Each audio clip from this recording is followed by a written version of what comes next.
Hello, my dear and near students. Assalamu alaikum. How are you, dears?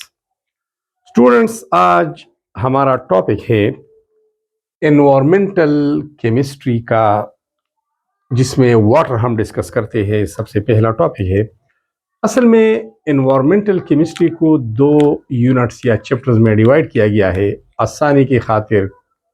अगर ये एक chapter में करते तो बहुत ज़्यादा ओवरलोड हो जाता, लेंथी हो जाता ये चैप्टर।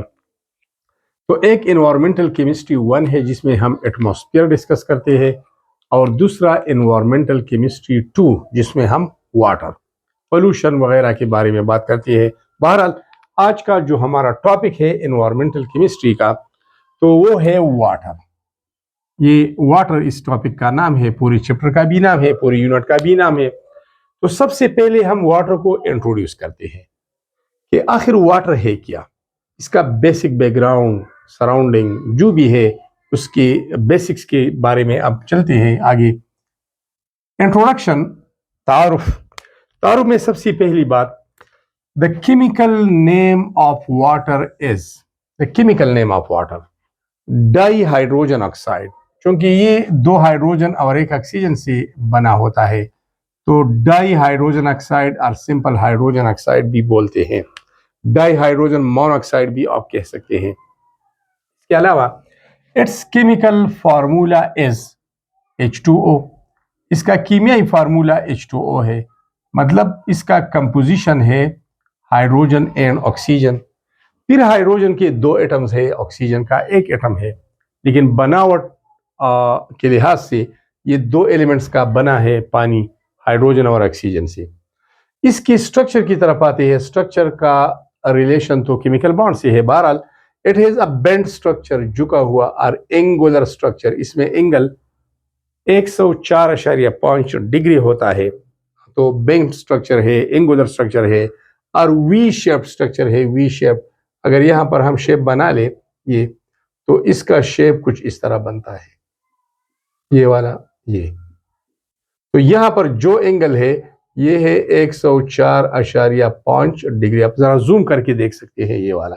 तो structure of water is this type, it is called bend structure, it is called angular structure, it is V shaped. जरा देखें वी, अगर ये उल्टा करे, उल्टा वी है ये। अब अहमियत के बारे में बताते हैं। Human can't survive more than 7 days without water.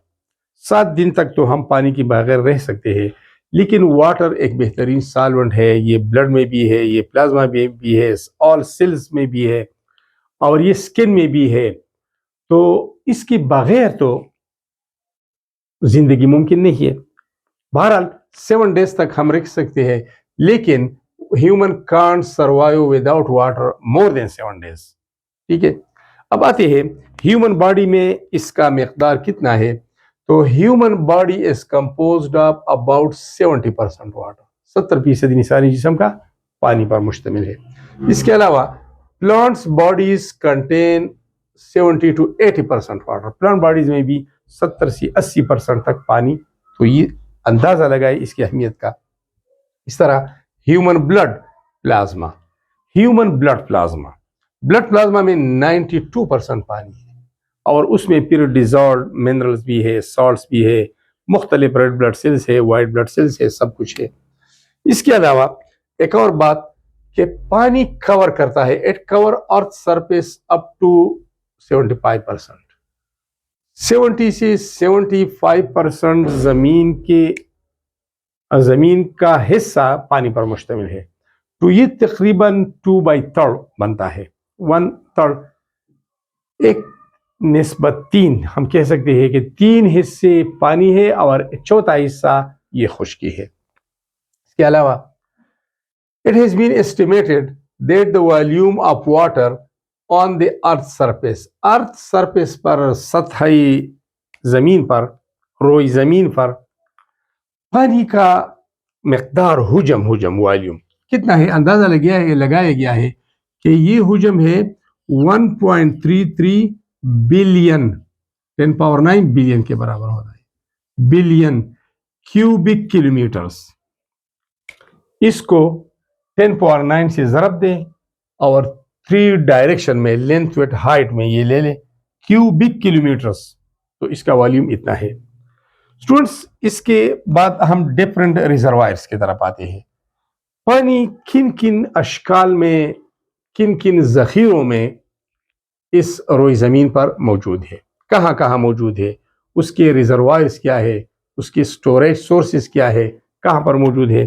तो ओशंस में 97.2% पानी है। ओशंस बाहर को कहते हैं, जैसे पैसिफिक ओशंस है, अटलांटिक ओशन है, इंडस ओशन है।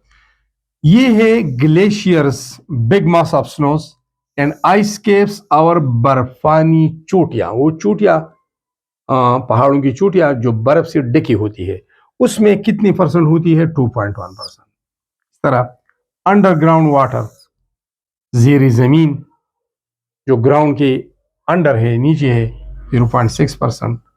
Inland water 0.2%। इसके अलावा एटमॉस्फेरिक वाटर जो वाटर वेपर्स में मौजूद है, क्योंकि जब ज़मीन खुश्क होता है आफ्टर रेन, इस तरह हम कपड़े धोते हैं, फिर वो खुश्क होते हैं, तो वाटर वेपर्स कहाँ जाते हैं? पानी कहाँ जाता है? इवापोरेट होकर एटमॉस्फेयर की तरफ वेपर्स की शक्ल में पानी चली जाती है, तो उसको वाटर वेपर्स कहती है, एटमॉस्फेरिक वाटर कहती है, और वो इंतहाई कम मकदार में है, 0.001%। ये डिफरेंट रिजर्वायर्स है। And the circulation of water between different reservoirs and to come back to their original sources or reservoir is known as water cycle. Hydrological cycle या वाटर साइकिल के जरिए एक शक्ल की दूसरी में, दूसरी से तीसरी शक्ल, तीसरी से चौथी जखीरे में चले जाते हैं, और ये बार बार सर्कुलेट होते हैं इस रोई जमीन के अंदर। अब आते हैं स्टूडेंट्स दूसरे पोर्शन की तरफ। General characteristic properties of water, पानी की खसूसियात क्या है? इसकी खसूसियात, तो सबसे अहम और इम्पोर्टेंट खासियत पहला वाला, इसके बाद में चंद खसूसियात अहम है, लेकिन पहला वाला, water is the only liquid, is the only substance that can exist in all the 3 states of matter. ये तीनों हालतों में पाया जाता है, मादी की तीनों हालतों में बैक वक्त पाया जाता है। ये आइस केप्स, यहां देखिए, ये वाला बर्फानी चोटियों में और ग्लेशियर में, ये सॉलिड स्टेट में आइस की शक्ल में पाया जाता है। ओशंस, रिवर्स, झील्स जिसको हम पॉन्ड्स कहते हैं, स्ट्रीम्स, वेल्स, स्प्रिंग्स, चश्मे, कुएं, इसमें ये लिक्विड शक्ल में होता है, और एटमॉस्फेयर में ये गैसियस शक्ल में होता है।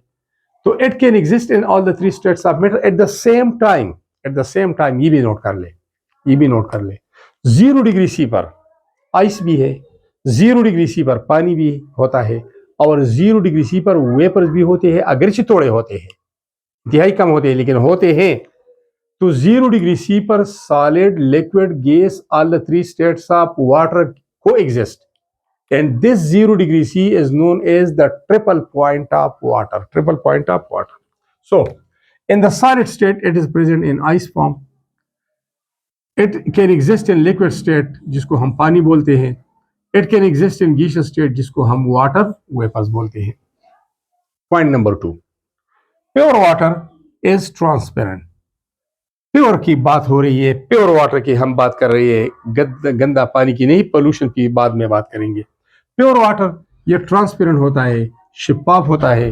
अगर आप ग्लास में ले ले तो उसका नीचे पेंदा भी आपको दिख रहा होता है, दिखाई देता है। तो इसमें कोई इम्प्योरिटीज, डिजॉल्व मिनरल, कोई जम्स ये नहीं होते। प्योर वाटर ट्रांसपेरेंट, शिफाफ, बिल्कुल शिफाफ। प्योर वाटर इज कलरलेस, बेरंग, ऑर्डरलेस, बेबू, टेस्टलेस, बेजायका होते हैं। प्योर वाटर का फ्रीजिंग पॉइंट 0 डिग्री सी है। प्योर वाटर की बात कर रहा हूं, अगर इसमें आप शामिल करें प्योर वाटर में चीनी, ग्लूकोज या यूरिया, तो इसका फ्रीजिंग पॉइंट 0 से कम होकर फिर माइनस में चला जाएगा। इसके अलावा मिक्सर बनने से फ्रीजिंग पॉइंट कम होता है, यह बात आपने याद रखनी है। इसके अलावा बॉइलिंग पॉइंट 100 डिग्री सी है। जिस टेम्परेचर पर वाटर का वेपर्स प्रेशर एटमॉस्फेरिक प्रेशर या एक्सटर्नल प्रेशर के बराबर होता है, उसको बॉइलिंग पॉइंट कहते हैं। ये प्योर वाटर की बात हो रही है। अगर इम्प्योर है, मतलब आपने 1 किलोग्राम पानी लिया, उसमें आपने डाला 1 मोल सक्रोज, चीनी, 342 ग्राम एक मोल के बनते हैं। और आपने एक 1 मोलर सोल्यूशन बनाया, अब इसकी बॉइलिंग पॉइंट क्या होगी? इसकी बॉइलिंग पॉइंट 100.52 डिग्री सी होगी। तो मिक्सर का बॉइलिंग पॉइंट हमेशा प्योर सब्सटेंस से ज्यादा होता है और मिक्सर का मेल्टिंग पॉइंट हमेशा प्योर सब्सटेंस से कम होता है। यहां देखिए, प्योर वाटर का 100 डिग्री सी और मिक्सचर का 100.52 डिग्री सी। ये अगर आप इसमें 1 मोल 1 किलोग्राम पानी में 1 मोल चीनी मिलाई या 1 मोल ग्लूकोज बनाए। अब 0 डिग्री सी प्योर वाटर का फ्रीजिंग पॉइंट है, लेकिन ये फिर होगा -1.86 डिग्री सी अगर 1 किलोग्राम पानी में हम 1 मोल चीनी या 1 मोल ग्लूकोज या 1 मोल यूरिया डालते हैं, तो इसकी फ्रीजिंग पॉइंट फिर कम होगी। तो सिंपल 2 अल्फाज है, mixture have higher boiling points than pure compound and mixture have lower melting points than pure compounds. इसके बाद neutral to litmus. Litmus paper 2 किस्म के होते हैं, एक रेड कलर का और एक ब्लू कलर का। अगर आप रेड कलर का लिटमस पेपर इसमें डबो देते हैं तो वो रेड ही रहेगा और ब्लू ही रहेगा, कोई कलर चेंज नहीं होगा। तो इसका न ब्लू लिटमस पेपर पर कोई असर है न रेड पर। इसका मतलब है कि प्योर वाटर न्यूट्रल है, ना इधर एसिडिक नॉर बेसिक, न इसमें असासियत है न इसमें तेजाबियत है। इसके अलावा pure water is bad conductor of electricity. Pure water से करंट नहीं गुजरता, एक बेड कंडक्टर है, करंट नहीं गुजार देते। मैं आपको एक वैल्यू लिखता हूं यहां पर। अगर टेम्परेचर हमारे पास है लेट से 25 डिग्री सी ले ले, तो 1 × 10⁻⁻14 ये आयोनाइजेशन कांस्टेंट फॉर वाटर है। ये एक वैल्यू याद रखिए, K constant W for water, इसको आयोनाइजेशन कांस्टेंट कहते हैं। Ionization constant for water 825 degree C the value, ये वैल्यू है इसकी, सॉरी इसकी ये वैल्यू है। इसका मतलब क्या है?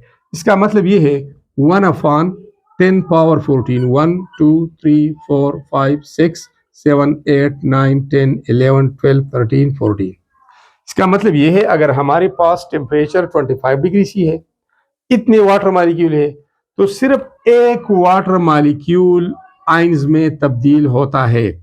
हाइड्रोजन आयन और हाइड्रोक्साइड आयन में सिर्फ एक वाटर मॉलिक्यूल ब्रेक होता है, आयोनाइज होता है, डिसोसिएट होता है। जिस मीडियम में फ्री मोमेंट ऑफ आयंस हो, फ्री मोमेंट ऑफ इलेक्ट्रॉन हो, फ्री मोमेंट ऑफ चार्जेस हो, वहां से करंट गुजर सकती है। लेकिन यहाँ पर न चार्जेस मौजूद है इस टेम्परेचर पर, ये तो बहुत कम है। इतनी मॉलिक्यूल में सिर्फ एक मॉलिक्यूल आयोनाइज होता है, तो ये कैसा क्या और कितना करंट पास करेगा? तो इस वजह से चूंकि वाटर स्टेबल है, इसमें हाइड्रोजन बॉन्डिंग है, इसमें ये covalent bond between hydrogen oxygen ये भी स्ट्रांग है, मॉलिक्यूल के दरमियान हाइड्रोजन बॉन्डिंग भी स्ट्रांग है। तो इस वजह से इसका डिसोसिएशन, इसका आयनाइजेशन बहुत कम होता है। इसमें आयंस इंतहाई कम होते हैं, न होने के बराबर होते हैं। That's why pure water is bad conductor of electricity. Students, these were all about the basic introduction and then properties of water.